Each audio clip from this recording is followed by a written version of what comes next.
In this lecture, we'll be looking at some of the main schools of classical Chinese philosophy. We'll start with the figure of Confucius, who is, that's the Romanized version of his name. His Chinese name is Confucius. He was an individual from the lower nobility. He was probably born into a poor warrior family that fell on hard times. He may have been born to an unwed mother, and we believe his father died when he was 3 years old. His works, his most famous work is known as the Analects, A-N-A-L-E-C-T-S. We don't have any surviving copies, and we have no evidence that he actually wrote this down. We believe that the disciples of Confucius wrote this down. Spent most of his life wandering in search of finding a ruler who would pay him for his wisdom and his talents, but he was probably unsuccessful in getting such a position. Confucianism is the name of the philosophy associated with the teachings of Confucius.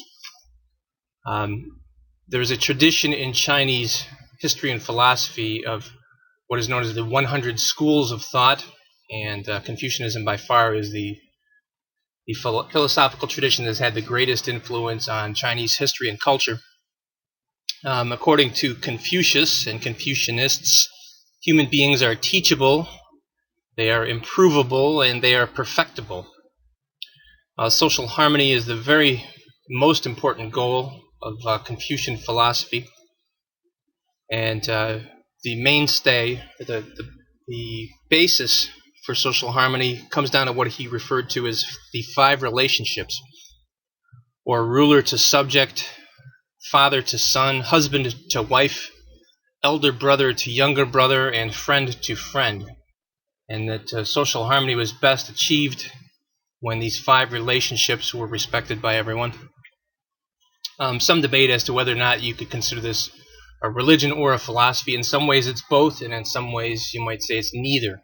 But social harmony, again, is the most important consideration for Confucianists. A couple of quick quotes from Confucius. If the people were led by laws and uniformity was sought to be given to them by punishments, they will try to avoid the punishment but have no sense of shame. However, if they be led by virtue and uniformity sought to be given to them by the rules of propriety or good behavior, they will then have the sense of shame and moreover will become good. So rather than having harsh laws, we should lead by example and promote virtue.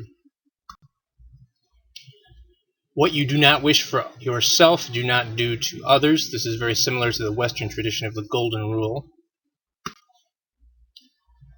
We'll turn next to Daoism. It's sometimes spelled with a T, Taoism.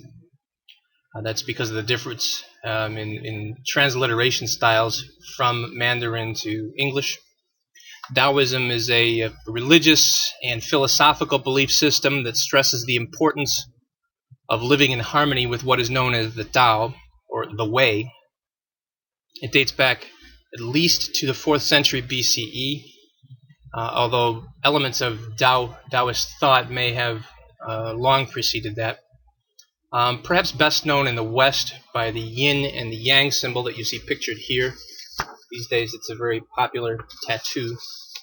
However, I think it's important to note that yin and yang are not opposing forces like good and evil, but the complementary opposites.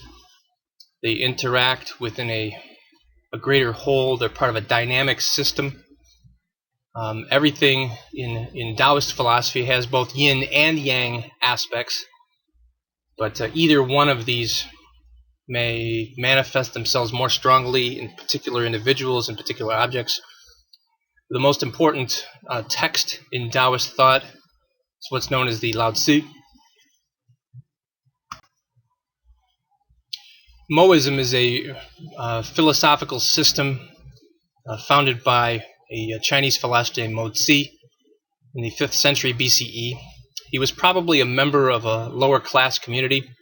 We believe he got his start as a carpenter and later worked his way up to an official government post. Mozi argued that people tend to understand the world through hardships, and that when we ponder our successes and failures, that is when we can really attain true self-knowledge.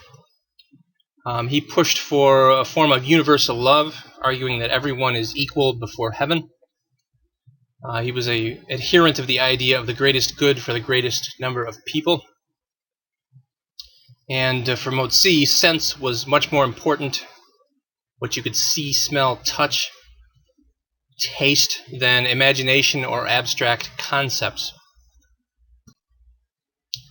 Another important philosophical tradition in Chinese culture and history is what is known as legalism. Its founder was a man named Han Feizi. It dates back at least to the 3rd century BCE. Han Feizi was a philosopher from an aristocratic family. He came of age during a time of civil war and chaos, so his philosophies are definitely a product of the times in which he lived. Humans, according to Han Feizi, are selfish by nature and they must be controlled by the state. Legalism has a very strong emphasis on strict law enforcement. Law codes, according to Han Feizi, need to be plainly written and made available to citizens. Rulers need to keep hidden as much as possible their intentions in order to prevent potential enemies from learning what their plans are. And the most important goal for legalists, for Han Feizi, was perpetuation of the state. And I included a picture here, a modern picture of Tiananmen Square in 1989. This is an iconic image in the West, at least.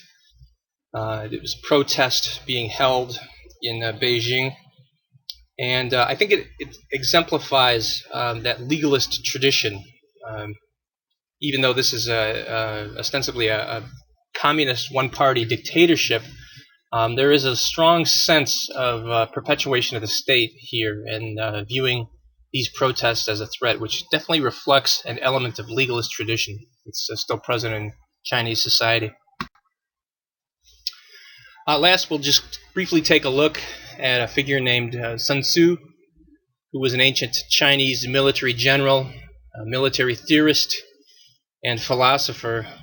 He's been considered to be the author of the military strategy text known as The Art of War. However, there are no surviving writings of Sun Tzu, and it is likely that scribes and disciples copied down his words and passed them forward. We're not sure of the exact dates of his life, although most historians are in agreement that there was a historical figure named Sun Tzu. He likely lived between the 5th and 2nd centuries BCE. Some of the ideas contained in The Art of War are as follows.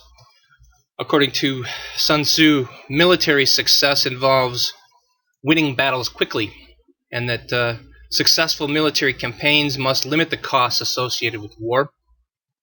Costs, in his opinion, could overburden an army and work against military success. As much as possible, armies must live off the land. Sun Tzu also argued the need for cultivating solid sources of information, and he emphasized a military leader could best make use of spies and informants, laid out the ways in which this could happen. Very influential text, not just in military circles.